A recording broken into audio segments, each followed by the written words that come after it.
नमस्कार साथियों, जय हिंद, वंदे मातरम। आप सभी का बहुत बहुत स्वागत है आपके अपने YouTube चैनल एग्जाम ट्रिकी में, जहां पर दोस्तों हम बात करने वाले हैं विकलांगता से संबंधित अधिनियमों पर।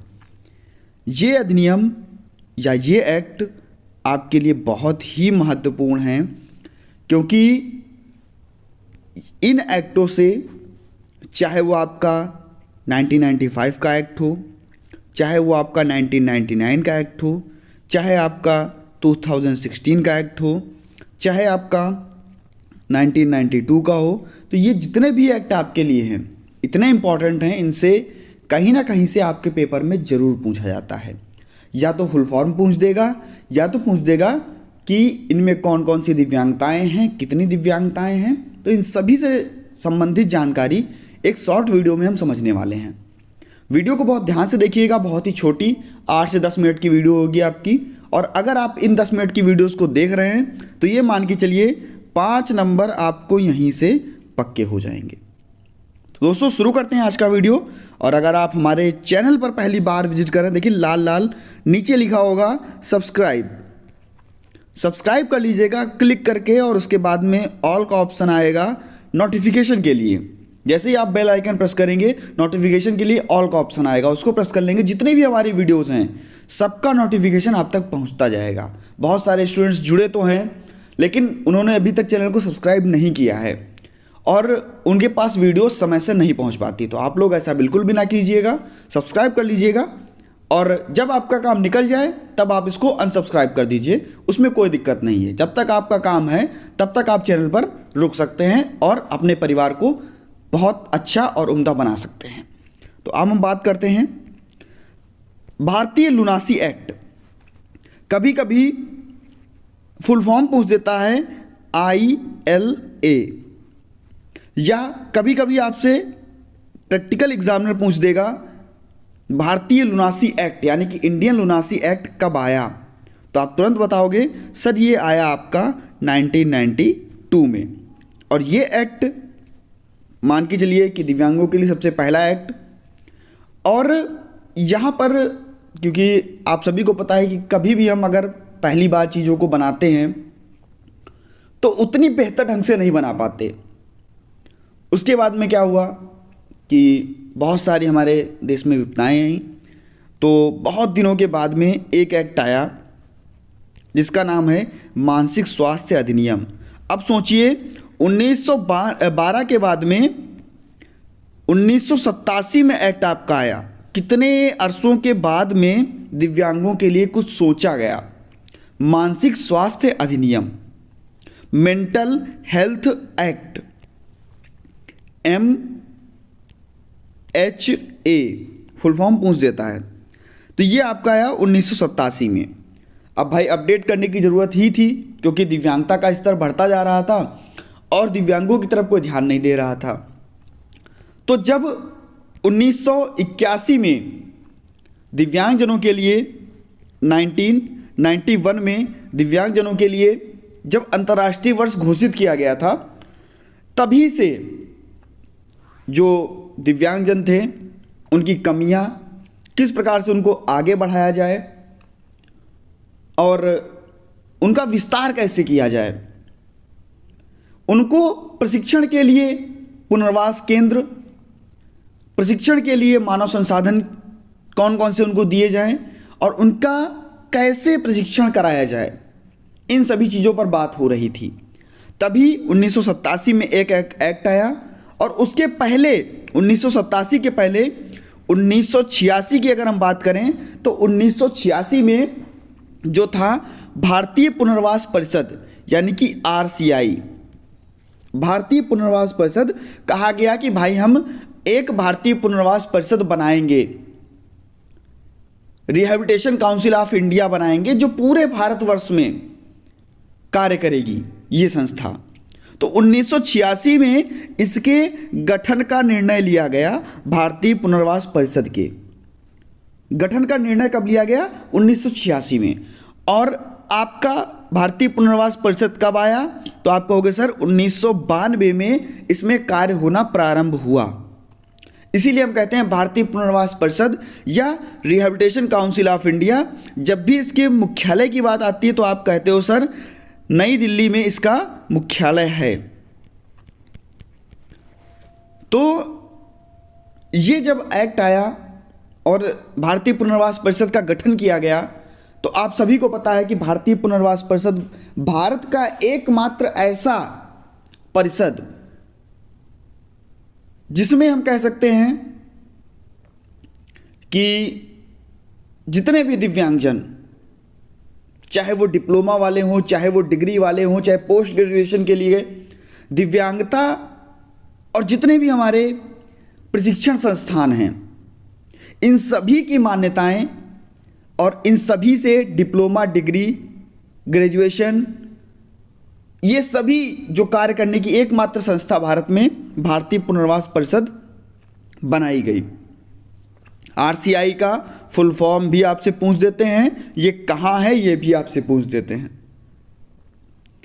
इसमें 4 प्रकार की दिव्यांगताएं थी, उनकी चर्चा की गई।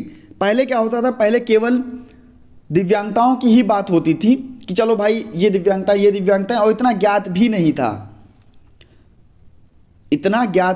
था। जब मेंटल हेल्थ एक्ट आया था, मानसिक स्वास्थ्य अधिनियम, तब मानसिक मंदता के बारे में बात की गई थी। इसके पहले ज्ञात ही नहीं था कि कौन कौन सी दिव्यांगताएं देखने को मिलती हैं, देखी जाती हैं। समय बदलता गया और दिव्यांगताओं का स्तर बढ़ता गया और उनको अपडेट करने की ज़रूरत होती रही। हम लोगों ने उसको अपडेट भी किया। तो यहाँ पर जब भारतीय पुनर्वास परिषद आया, ये एक्ट आया, तो यहाँ पर आपकी ये दिव्यांगताएं बताई गई, जो कि आपकी दृष्टि दिव्यांगता, श्रवण दिव्यांगता यानी कि दृष्टिबाधिता भी हम कह सकते हैं, या आपका श्रवण विकलांगता या श्रवण बाधिता भी कह सकते हैं। इसके बाद में आपसे गतिशील अक्षमता से पीड़ित और मानसिक मंदता से पीड़ित, ये 4 प्रकार की आपकी जो दिव्यांगताएं थी उन पर बात की गई। Visual handicap, hearing handicap, suffering from locomotor disability, suffering from mental retardation, मानसिक मंदता, गतिशील अक्षमता, श्रवण विकलांगता और दृष्टि विकलांगता, ये 4 जो विकलांगताएं थी इन पर बात की गई आपके आरसीआई एक्ट में। इसके बाद में दोस्तों एक्ट आया 1995 का, और ये एक्ट कहा गया PWD एक्ट 1995, जिसका पूरा नाम, अगर आपसे PWD एक्ट का पूरा नाम पूछे तो आप यही बताओगे, person with disabilities, equal opportunities, protection of rights and full participation act 1995। दिव्यांगजन अधिनियम, समान अवसर, अधिकारों का संरक्षण तथा पूर्ण भागीदारी।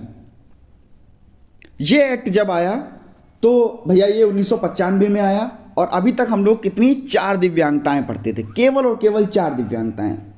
जब ये एक्ट आया तो इस एक्ट में अध्याय भी बनाए गए, कैसे हम रोजगार देंगे, कैसे हम दिव्यांग बच्चों को कह सकते हैं कि कितनी दिव्यांगताओं में बांटेंगे, कैसे हम उनका क्राइटेरिया डिसाइड करेंगे कि किन किन क्षेत्रों में हमको कितना आरक्षण देना है।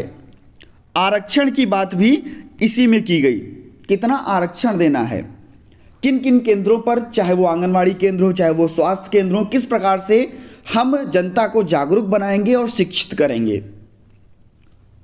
कब कब मीटिंग की जाएगी, शिक्षा किस प्रकार से बच्चों को मिल सकेगी, गंभीर जो विकलांग हैं उनके लिए संस्थान किस प्रकार से खोले जाएंगे। ये सभी चीज़ें जो थी वो धीरे धीरे बढ़ती रहीं, और कैसे दिव्यांगता की रोकथाम की जाएगी, कैसे समय समय पर दिव्यांग बच्चों को रोजगार दिया जाएगा, सामाजिक सुरक्षा कैसे मिलेगी, इन सभी चीज़ों पर बात हुई आपके इस 1995 के एक्ट में। और यहाँ पर 3% का जो आरक्षण था वो दिव्यांगों को दिया गया। 3% तक आरक्षण, और कम से कम दिव्यांगता 40% बताई गई।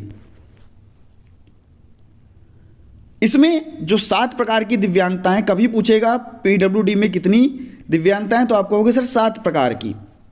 कौन कौन से 7 प्रकार आपके सामने दिए गए हैं? एक आपका पूर्ण दृष्टि बाधित यानी कि ब्लाइंडनेस, दूसरा आपका लो विजन यानी कि अल्प दृष्टि, इसमें बच्चा बिल्कुल नहीं देख पाएगा, इसमें बच्चा उपकरणों के माध्यम से देख लेगा, काफ़ी हद तक सुधारा जा सकता है। हेयरिंग इम्पेयरमेंट यानी कि श्रवण बाधिता, आप सभी को हेयरिंग इम्पेयरमेंट के बारे में पूरा का पूरा बता दिया गया है, अर्थ, परिभाषा, प्रकार, सभी चीज़ें बताई गई दोस्तों। अभी 2 से 3 दिन पहले जो आपकी सारी जो आपकी प्लेलिस्ट है उनको अपडेट कर दिया गया है, और अब प्लेलिस्ट में ही आपको, प्लेलिस्ट क्योंकि बना दी गई हैं और प्लेलिस्ट में ही आपको अलग अलग करके वीडियोस जो हैं वो प्रोवाइड करा दी जा रही हैं। तो देखते रहिएगा, और जब तक पेपर आपका नहीं आ रहा है, बेहतर ढंग से अगर तैयारी करनी है तो खुद पढ़ते रहिए और जुड़े रहिए आपके अपने चैनल एग्जाम ट्रिकी से। बहुत सारी वीडियोस निरंतर 3 से 4 वर्षों से हम आपके साथ लगे हुए हैं, और जितनी भी वीडियोस आपको यहाँ पर दी जाती हैं मोस्ट इम्पॉर्टेंट मानकर ही देखिएगा, क्योंकि यहाँ से आपको बहुत कुछ मिलने वाला है। आता वही है जो सिलेबस में होता है, ठीक है। तो अब हम बात करते हैं आपके गतिशील अक्षमता पर यानी कि लोकोमोटर डिसेबिलिटी पर। नेक्स्ट आपकी लेप्रोसी कर्व्ड यानी कि कुष्ठ रोग, कुष्ठ रोग यहाँ पर मुक्त युक्त होगा, कुष्ठ रोग युक्त व्यक्ति। मेंटल रिटार्डेशन, इसको मानसिक मंदता कहा गया, और मेंटल इलनेस यानी कि मानसिक बीमारी या हम मानसिक रुग्णता भी कह सकते हैं इसको। 7 प्रकार की दिव्यांगताएं आपको यहाँ पर बताई गई, और ये आपके प्रैक्टिकल के लिए भी बहुत इंपॉर्टेंट है। अब जैसे ही बताएंगे पीडब्ल्यूडी एक्ट, तुरंत कहेगा भैया कितने प्रकार की दिव्यांगताएं, कहोगे सर 7 प्रकार की। 7 प्रकार की दिव्यांगताएं कौन कौन सी हैं, तुरंत आपको फंसाएगा। तो ये 7 प्रकार की दिव्यांगताएं आपको याद होनी चाहिए। दोस्तों, अगर आपको हमारा चैनल अच्छा लगता हो, चैनल को सब्सक्राइब कर लीजिएगा। वीडियो अच्छी लगे तो वीडियो को देखिए, लाइक करने में आप लोग बहुत संकोच करते हैं, ऐसा लगता है लाइक करने में आपका पैसा खत्म हो जाता है। ऐसा कुछ भी नहीं भैया, आपका पैसा नहीं खत्म हो रहा है। वीडियो अगर अच्छी लगे तो लाइक किया करो, यहाँ पे ऊर्जा बढ़ जाती है बिल्कुल जब लाइक आते हैं। हम देखते हैं कि वीडियो 1000 चल गई, वीडियो 2000 चल गई, लेकिन लाइक भैया 100 भी नहीं पहुँची। अगर 2000 लोग देख रहे हो, 500 लोग देख रहे हो, तो कम से कम भैया आधी तो लाइक बनती है ना। जल्दी से चलिए वीडियो को लाइक कीजिए, नहीं तो फिर बस ये मान के चलिए कि गुस्सा आ जाती है, वीडियो नहीं लाइक करते हो आप लोग। कर दिया करो यार भाई बहन, आप लोग कैसे हो। राष्ट्रीय न्यास अधिनियम, बहुत बार NTA एक्ट यानी कि NT एक्ट ऐसे लिख के आएगा आपका, NT और एक्ट, इसकी फुल फॉर्म आपसे पूछ देगा। तो नेशनल ट्रस्ट एक्ट 1999, और कभी कभी पूछ देता है नेशनल ट्रस्ट एक्ट में कौन कौन सी दिव्यांगताएं हैं, कब आया, तो कहोगे सर भैया 1999 में ही आया, और इसमें 4 प्रकार की दिव्यांगताओं को अलग किया गया। वो 4 प्रकार की दिव्यांगताएं कौन कौन सी, तो आप तुरंत कहोगे स्वलीनता यानी कि ऑटिज्म। ऑटिज्म बच्चा, तुरंत आप जिसे ऑटिज्म कहोगे तो आपसे ऑटिज्म के लक्षण पूछने लगेगा। अगर एग्जामिनर आपके सामने बैठा है तो अगर आपने उसको ऑटिज्म बोल दिया तो ऑटिज्म के वो लक्षण पूछ लेगा आपसे कि भैया क्या लक्षण है ऑटिज्म बच्चे के। तो आप कहोगे सर नाम से ही स्पष्ट है, स्वलीनता यानी कि स्वयं में लीन रहना, अपना काम करना, दूसरों पर ध्यान ना देना, अपनी चीज़ों में परिवर्तन ना करना, और जब भी आप इनके काम में रुकावट डालोगे तो खुद को मारना, खुद को पीटना। ये चीज़ें आपको ऑटिज्म बच्चों में देखने को मिलती हैं। आपने बहुत ही बेहतर ढंग से भी पढ़ा होगा, नहीं पढ़ा है तो पढ़ लीजिएगा। वीडियो ऑटिज्म की भी अपलोड कर दी जाएगी। सेरेब्रल पाल्सी यानी कि प्रमस्तिष्कीय पक्षाघात, मोस्ट इंपॉर्टेंट आपका। मेंटल रिटार्डेशन यहां पर बात की गई, और मल्टीपल डिसेबिलिटी यानी कि बहुविकलांगता, 1 से अधिक विकलांगता। तो ये 4 प्रकार की 2 या 2 से अधिक विकलांगता, ये आपकी बहुविकलांगता। तो ये आपकी 4 प्रकार की जो दिव्यांगताएं थी उनकी चर्चा की गई, आपके इस नेशनल ट्रस्ट एक्ट में, यानी कि राष्ट्रीय न्यास अधिनियम 1999 के एक्ट में। अब हम बात करते हैं बहुत ही बड़ा एक्ट, और इसके बाद में कोई संशोधन नहीं। नाम है आपका दिव्यांगजन अधिकार अधिनियम 2016। देखिए, मैंने अभी आपको पढ़ाया था कि पीडब्ल्यूडी एक्ट में 3% आरक्षण दिया गया था दिव्यांगजनों को। जब ये नया एक्ट आया, 2016 में एक्ट आया, तो यहाँ पर 21 प्रकार की दिव्यांगताएं बताई गई। पीडब्ल्यूडी में आपने 7 प्रकार की दिव्यांगता पढ़ी, यानी कि 14 दिव्यांगता और बढ़ गई। देखिए कितना अपडेट हुआ। और जब ये 14 दिव्यांगताएं आपकी बढ़ी, तो अब आरक्षण भी बढ़ना चाहिए, क्योंकि 14 दिव्यांगताएं बढ़ रही हैं।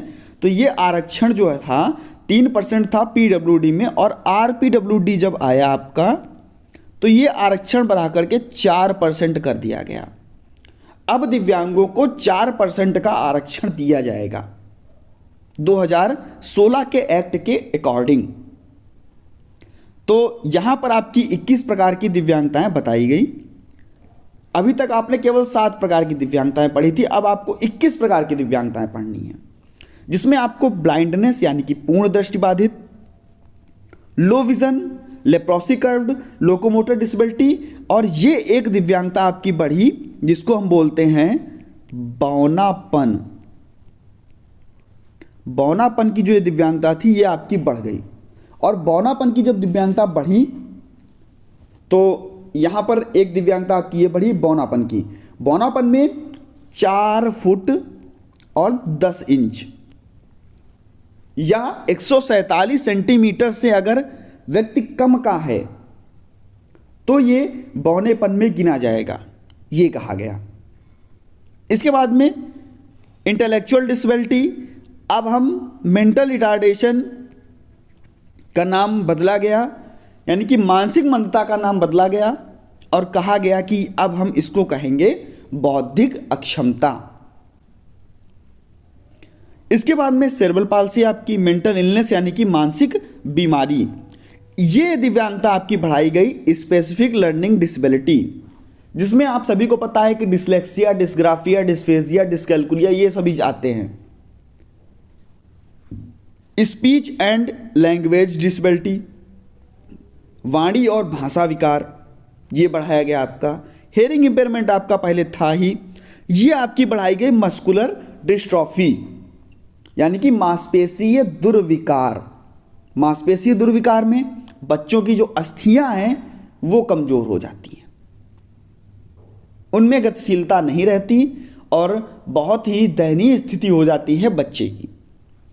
एसिड अटैक विक्टिम, भाई एसिड के भी केस बढ़ रहे थे, तो ऐसे व्यक्ति जिनको, या ऐसी महिलाएं या ऐसे बालक जिन पर एसिड फेंक करके उनका मुंह जला दिया गया, तो ऐसे व्यक्ति भी यहां पर जोड़े गए एसिड अटैक विक्टिम में। 21 प्रकार की दिव्यांगताओं में इनको भी शामिल किया गया, ये भी हमारे समाज का हिस्सा हैं, और दिव्यांगता के स्तर में इनको भी जोड़ा गया। पार्किंसंस डिसीज, इसको भी जोड़ा गया। इसके बाद में आपका मल्टीपल स्क्लेरोसिस, ये भी आपका जोड़ा गया।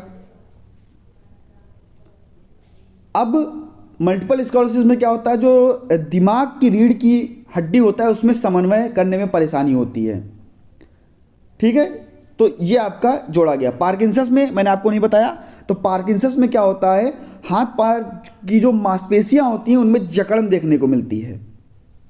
ये एक प्रकार की तंत्रिका तंत्र संबंधी जो प्रणाली होती है उसमें कठिनाइयाँ इसमें देखने को मिलती हैं पार्किंसंस डिसीज में। ऐसे ही आपका थैलेसीमिया हुआ, खून में हीमोग्लोबिन की विकृति, खून में हीमोग्लोबिन का कम होना, ये आपका थैलेसीमिया के अंतर्गत आता है। हीमोफीलिया आपका हुआ, सिकल सेल डिसीज हुआ, ऑटिज्म स्पेक्ट्रम डिसऑर्डर हुआ। इसी प्रकार से आपका क्रोनिक न्यूरोलॉजिकल कंडीशन हुआ, और मल्टीपल डिसेबिलिटी इंक्लूड किया गया डेफ ब्लाइंडनेस को। डेफ ब्लाइंडनेस को भी मल्टीपल डिसेबिलिटी में इंक्लूड किया गया। तो इतनी आपको दिव्यांगताएं यहाँ पर 21 प्रकार की दिव्यांगताएं आपको यहाँ पर देखने को मिली। इसी के साथ दोस्तों यह वीडियो आपका समाप्त होता है। आपको कैसा लगा वीडियो ज़रूर बताया कीजिए। अच्छा लगे तो वीडियो को लाइक किया कीजिए। ये बहुत अच्छी बात है, आप लोग हमारे चैनल को पसंद करते हैं और बहुत ही जल्द हम 29,000 और 30,000 के करीब में पहुंचने वाले हैं। तो दोस्तों एक बार अपने सभी मित्रों तक वीडियो को जरूर शेयर कर दीजिएगा। मिलता हूं नेक्स्ट वीडियो में नई जानकारी के साथ। बने रहिएगा आपके अपने चैनल एग्जाम ट्रिकी पर। धन्यवाद।